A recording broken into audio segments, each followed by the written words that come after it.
திமுக கூட்டணிக்குள் தற்போது அதிகரித்து வரும் விரிசல் தமிழக அரசியலில் புதிய பரபரப்பை உருவாக்கியுள்ளது.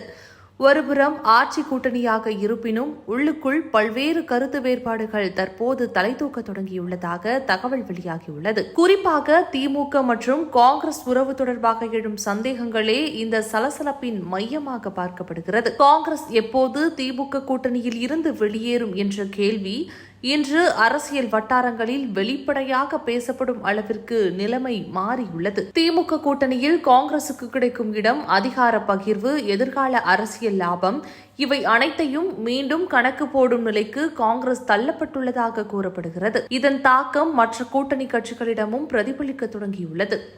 சிறிய கட்சிகள் மட்டுமின்றி முக்கிய கூட்டணி கட்சிகளுமே இந்த கூட்டணி நீண்ட காலம் நிலைக்குமா, அடுத்த தேர்தலில் நமக்கு உண்மையான பலன் கிடைக்குமா என்ற கேள்விகளை தங்களுக்குள் எழுப்பி வருகின்றனர். குறிப்பாக விசிகாவிற்கு திமுக கூட்டணியில் கிடைக்கும் அரசியல் இடம், அதிகார பகிர்வு, எதிர்கால வளர்ச்சி இவை குறித்து கட்சிக்குள் ஆலோசனைகள் நடப்பதாக தகவல் வெளியாகியிருக்கின்றன. இதனால் திமுக கூட்டணியின் ஒருமித்த தன்மை குறித்த சந்தேகங்கள் மேலும் வலுப்பெறுகின்றன. இதற்கிடையில் மறுபுறம் அதிமுக தலைமையிலான கூட்டணி அரசு சக்தியுடன் தங்களை மீண்டும் கட்டமைத்து வருவது கவனிக்கத்தக்கது.